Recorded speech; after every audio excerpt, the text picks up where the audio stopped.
What's up, guys? It's Andy. Glad to be back. Soblue Productions here with Taylor Holly. What up? Got the back nine of the DGB Christmas Classic. It's a great tournament. Pretty cold. Taylor catches up to speed. Yeah, a little nippy, man. Snowfall was in full effect. Guys were kind of struggling on this front nine. Dickerson holding his own though at 4 down. Seth Beaman and Logan Fiske right behind him. Trying to play a little catch up at 1 down, and Jared struggling on the front, but definitely looking to make a comeback on this back nine here. So. Yeah, definitely. You got hole 10. It's a par 3, 264-foot hole. This one goes pretty dead straight off the tee. You got these branches you got to deal with. But overall, it's going to be about as straight of a shot as you can make.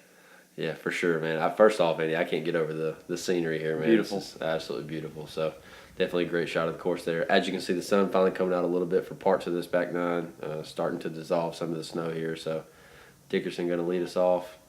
Looks to be throwing a putter, maybe mid-range. Great turnover shot. And that looks to be almost an ace Yeah. right there. That was quite nice. Rocking the orange sweater, doing his thing. So Beaman going to elect to go forehand. Looks to be on a pretty good line. Going to dump a little early. Should leave him maybe circle's edge putt. Yeah, and I think he was basically hitting the line and then giving him that putt you talked about. Yeah, well, I'm probably looking for a little slide there with the snow action they've had this morning. It's been pretty hard to tell what's going to slide, what's not going to slide. Absolutely. And Great shot there. That's a great forehand line by Logan. Pushed all the way up there to the basket, just past it. So, and Jared going to finish us off. Really got over the top of that. Going to pull it way right. Going to give himself a long look. Going to be the first one to play here on the putts. And coming up just a little short there. I think I saw a flash of the white pant.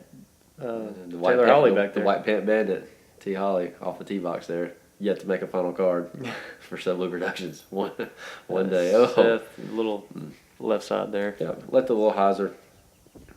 Didn't come out of his hand just right, so going to tap in there. Going to be a disappointing 3. Yeah, this is one of the holes that you really feel disappointed not getting. But surprisingly, I saw a lot of players not able to get the 2. So I think scoring average for the hole today was probably a little under par, but not a total, really close to a total birdie like you would have thought. So very nice with the cleanup job there. yeah, and you can really tell. He ran that thing, just sitting nice behind it. Yeah. So Dickerson and Logan with the birdies, great 2s, good lines, able to have some tap ins. Beaman and Jared not quite able to finish their putts, but gonna move on to hole 11 here. Par 3, 272 feet. Got a couple guardian trees in the front here. You can elect to go dead straight at this hole, or there is a hyzer line around the 2 right trees and slide into this basket. So going to be a couple different looks. We'll see what these guys give us to work with here. Yeah, and it looks like Chris is going with that straight left side gap of that tree. And Andy, if I remember correctly, this tee box was not very friendly for a lot of these players. Definitely some footing issues here. So you're going to see a lot of guys real timid to really go after this. I'm going to give some guys some struggles. As you can see down there on the bottom, really wet. Nothing you can do about it, though, with the snowfall today. Just kind of one of those things you had to figure out how to play and deal with. Yeah, and Logan with the unusual uphill skip. Yeah. Worked out. Hand wave gestures are bringing it home. So. And Seth's going to not quite get enough power on that one. Going to come in a little short. I think he was close to the line he was looking for, but again, just didn't quite get enough on it. And again, I can't get over that footing. I remember our entire card, I think, slipped. So it's nice to see these guys at least keeping their footing and kind of throwing some shots in the general direction they're looking at. So.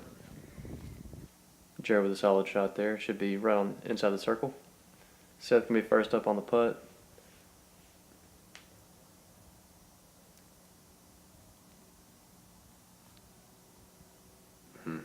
Just pulled a little bit. Not happy with himself. Yeah, I'll give a shout out to Seth's headgear for the day, though. Definitely staying warm, rocking the sweet headpiece. So. Well, Cousin Eddie-ish. That's it, yeah. And real nice. This Chris here, his usual pre-putt routine, kind of his usual go at it, see if he can give us a good run. And a rare miss. Weren't many of those on the day for Chris, just off the top of the basket. Yeah, he gave it a strong putt, so just a little high. Jared looking with a similar distance putt and going to be able to bring that one home. Very nice birdie for Jared. And as we've seen on the other Soblue videos, if Jared gets that putter going, It gets real hot real quick. And oh yeah, so you can really start melting the snow out here. exactly. That's what it is. That's what it is. Notice there's no snow on this green, so it's starting to heat up and taking it out of the picture. Chris going to do a little cleanup job here. So a couple birdies, couple bogeys. I mean, a couple pars. Sorry, felt like bogeys for those guys on a hole like this. Definitely pars not what you want. All right, so you got hole 12, par 3, 332 feet, downhill. Pretty tight little fairway here with these trees. It's going to, see here, you can see without the drone, it's going to, a couple different routes you can take, but it's going to stay straight here, then dump super hard to the right. This hole is pretty tough. Yeah, probably one of the more difficult holes out here at George Ward. Not even, I mean, just the elevation change in itself, but the two kind of holly bush trees down here to the right. You can see Logan grip lock off to the left there, so definitely a small gate to begin with. And you also got to get something that glides all the way down this hill to the basket to get across the road. So definitely not an easy tee shot. Jared going to be looking to hold a pretty good line there. Yeah, I think that got down to the basket. It worked out real well for him, so going to leave him a good chance at a 2, and again getting that heat going. And there's those little grouping of trees there right in front of the road that can get in the way too if you leave it a little too low. Chris going to kind of challenge him. He got up high enough though. Nice shot. And for a lot of these guys, this basket plays way more right than what it appears off the tee. It's real easy to leave this hole left. You'll see a lot of guys throw something maybe going way right, and it's natural to think that that's way right of the basket, but it actually is right where the basket is. So really good of these guys to get something up in the air to carry all the way over to the basket. So Logan leaving himself with a difficult situation here. Definitely going to have to get crafty for this one.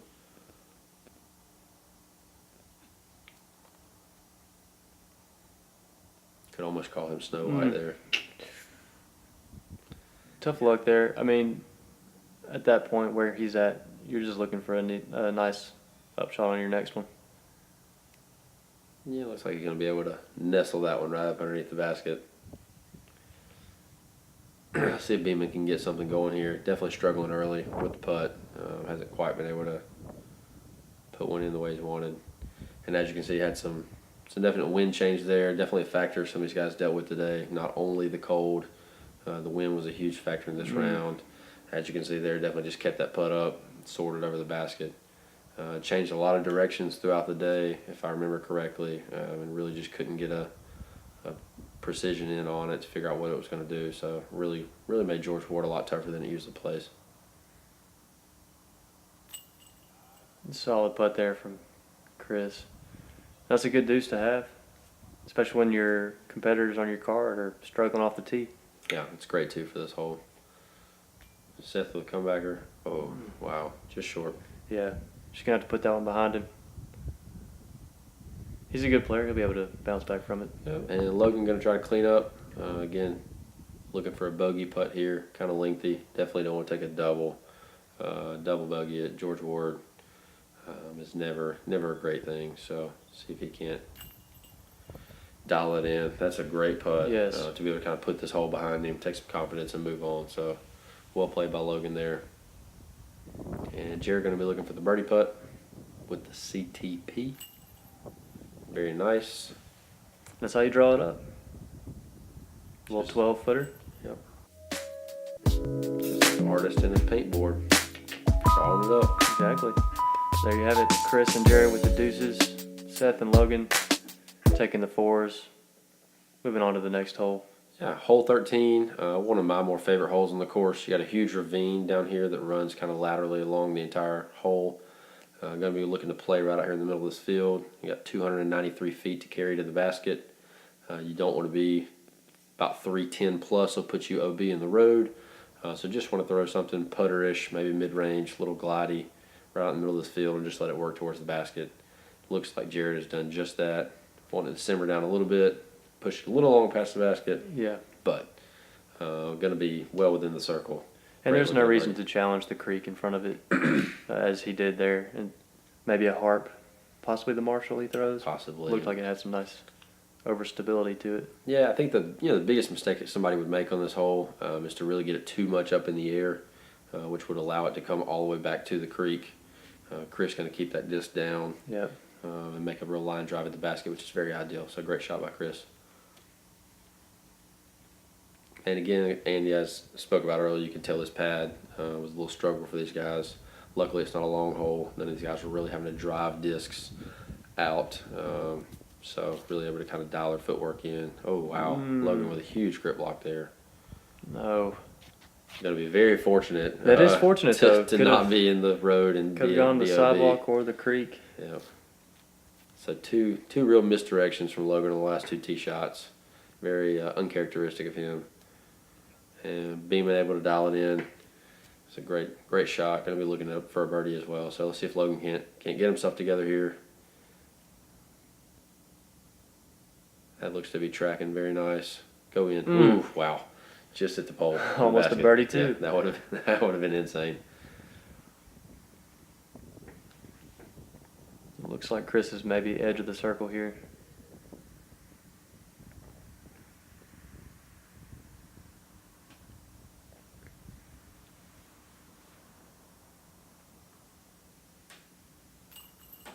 Bang.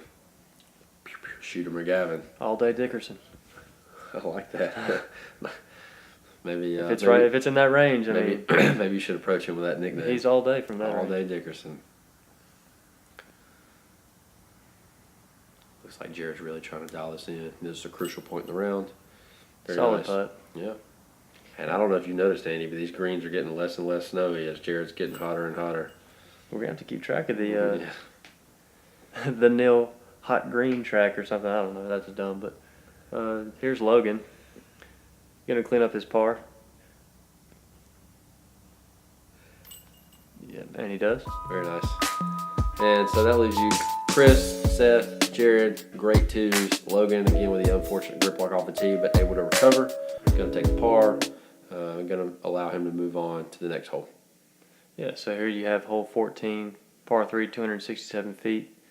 And this is a straight uphill, Mando left, just follow the dog to the basket. And there you go. I mean, it's simple as that. That's it. Benny will lead main, the way. The main thing you want to do here is keep it left of the Mando tree on the right side right there, and maybe just let it fade out and sit by that tree, just kind of like Jared did. Maybe. Are we on Marshall alert again? Marshall Or alert. is that Marshall alert? I think it is. Seems to just, again, as always, have that dialed in. So Chris going to look to follow suit. And that's right on target. Pure. As pure as snow. What can you say? What can I say? I mean, it is what it is. Call it how I see it. And Beaman going to drive one just up the right side. Oh, wanted that to come back a little more left than it did, but still going to give him a birdie look there. And let's see if Logan can get a drive down in here. Really struggled the last 2 holes off the tee. Going to like to go back to a forehand, and that looks to be a great shot. Yeah, pretty interesting decision there. I don't think he felt like the backhand was working for him at this point in the round, so you just go with what's feeling comfortable, and I think it paid off for him there. Yeah, I think it's a great analysis. And he just last 2 backhands really weren't working and went back to what he thought was comfortable, and forehand seemed to be a very good shot. Looks like he got an unfortunate skip and a roll here down this hill, but still going to leave him a chance at a birdie.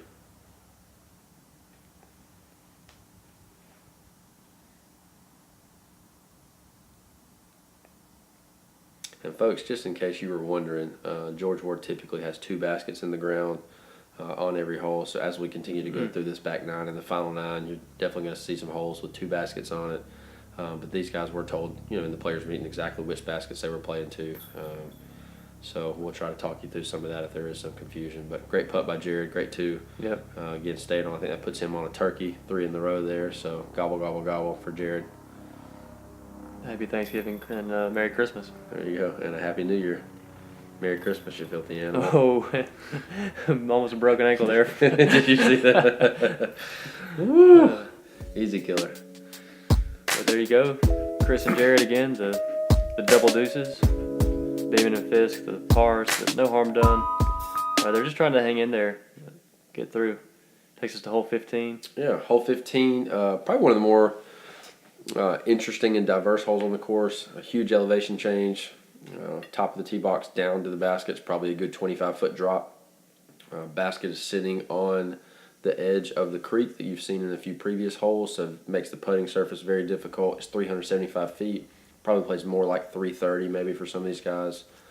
Two different lines on this hole. There's a backhand line. Jared's going to come out a little early on. You would have rather been about 15, 20 feet to the right of that to get down to the basket, or you may see some people elect to go forehands. It looks like Dickerson might be doing here, which also allows you to kind of challenge the OB creek but come back away from it, obviously, with the forehand. So probably a smart choice here by Chris. Looks like a good line. A little Very short. smooth. A little short, but smooth. Yeah, and he gives himself a putt like you're talking about. It doesn't challenge the creek, keeping on, fading that way. Seth going to try to do the same thing. Gonna be a little too much height on that. Gonna come out a little soon. Again, there's no real punishment on this hole except for past the basket. Anything early, yeah, you do have a few trees to maneuver around, but nothing is detrimental to the hole here. So really just want to get something down there to kind of give you a look.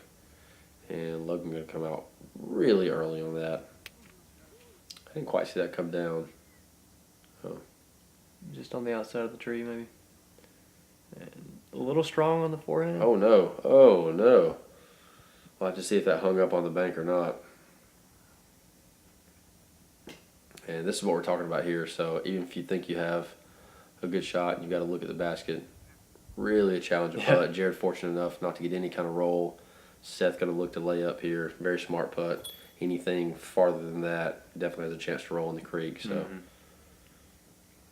and this will be an interesting putt to see what Chris decides to do here. So, because any kind of run at the basket that misses from this direction could definitely roll OB. He does have a nice lead to play with, so probably something he maybe not even be thinking about going in the water here, but always an option. And there it is. And fortunately went past the little little stream. Yep, so he'll definitely have a chance to save a par from there. Looks like Logan's did as well.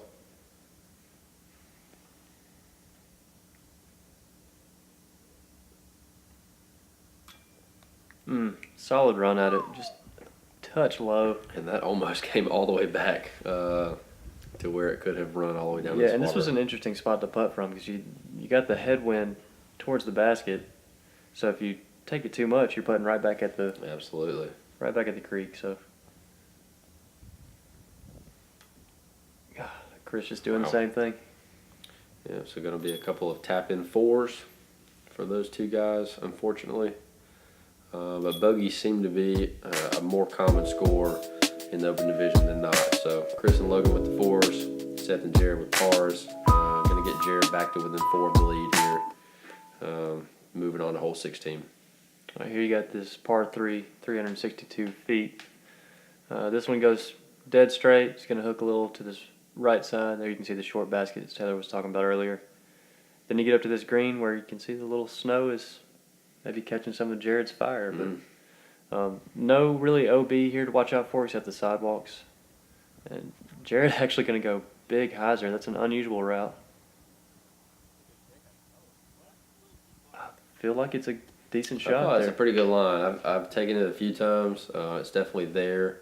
Definitely a winter line. When the leaves start to fall, you get a little more lenient on that side. So we'll see what the result is of that. Seth's going to like to go the traditional forehand route. Seems to have come out of that a little bit early.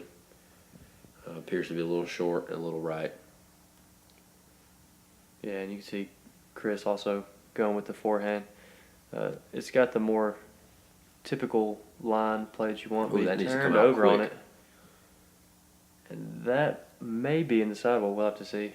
It'd be real unfortunate for Chris to come off of a bogey in the last hole and then have to turn around and play OB again. would definitely open this division up and definitely give some of these guys some strokes back they're looking for. So Logan with a couple of shaky tee shots. See if he can get one back. That's going to need to stable up too. Wow. Nearly identical. So yeah, and again, I can't stress it enough how much this wind was kind of circling around this entire day. It was really tough to kind of dial in any tee shot. So both of these guys appear to be fortunate enough to have missed this sidewalk. Unreal. Talking a couple of feet, you know, difference in an entire stroke. So gonna probably be a couple of just kind of pitch up shots. Logan maybe trying to give this a run here, but more or less a layup pitch up shot. Gonna be a 3 to finish the hole out. So Jared kind of with a decent look at 2, probably a maybe 45-foot putt here. Bang. man, what a nice putt. Runs that one down. No snow on this green. No, I mean, it just dried up.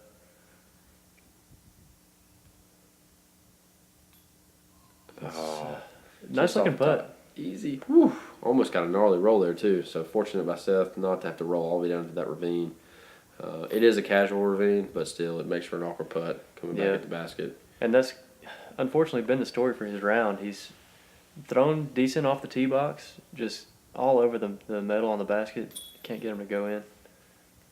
Hey, still rocking the headgear strong though. Oh yeah. So Jared with the lone deuce. Then some regular 3s for the rest of these guys. Again, Seth had kind of the only other birdie look besides Jared, just unfortunately off the top of the basket. So that moves us to hole 17, an uphill par 3, 281 feet. There's an OB down the entire left-hand side here that falls off. As you can see, the pink flags. If you go past that down to the ravine, that's OB. Nothing to worry about at the basket or long. Definitely just kind of want to drive something up this hill, right through those 2 guardian trees there. And Jared going to be fighting this OB line. Wow. I think very fortunate enough to catch the fence that comes into play up there that keeps him in bounds. So Cousin Eddie going with the same backhand. Cousin Eddie. Maybe a little low, looking for a slide. Yeah, he got some good flip up action there, but just not quite enough height to get all the way up on that top tier where you want to be for the basket.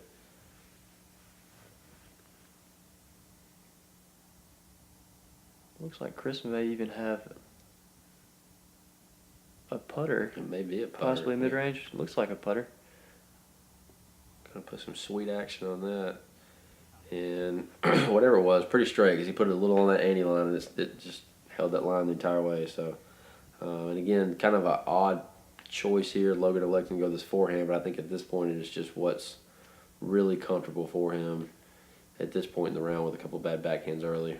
Yeah, and he may be thinking here, don't go out of bounds. Right. Let's just stay try to the right. Try to get a 3, maybe a putt at 2. And Funnily enough, he challenged the left side because it didn't ever fade back, but right. he's still got himself a little look outside.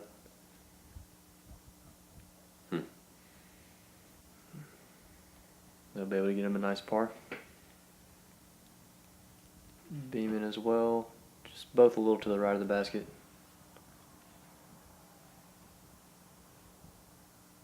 Jared just staying in bounds. And again, that fence line is kind of odd. It just comes in about halfway into this hole. It was there just enough to keep Jared in play, and a great birdie putt there. Just lighting this back nine up. I believe that's 6 of the last 7 holes that he's birdied. So, a little fist bump for the camera too. He knew it. When this tournament had to be delayed a little bit from the start time, and there's only gonna be a final 9, so you got to think in Jared's head. I got to get everything I can in this round. Absolutely.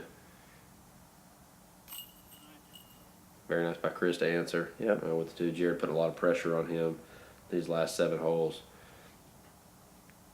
And Seth got a little work left here to do. Push this a little past the basket more than you kind of want on a day like today. Shouldn't be too difficult of a comeback putt. Oh, wow. And really just, I don't think took his time. Didn't quite get his footwork right and concentrate on that one. So yeah, and it's not typical Seth Beaman, but there you see Chris and Jared getting the 2s again and just continuing to add to his lead, and Jared just staying right there with him. All right, here you go. Hole 18, par 3, 308 feet. This hole, you got some tight little trees off the tee box. Then you got a low ceiling.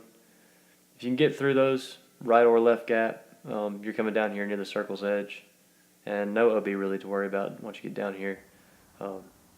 Jared gonna lead us off, maybe looking for the right gap. Yeah, and again, playing in this long basket here, like Andy said, a couple of different routes. Jared gonna let that one get a little high on him.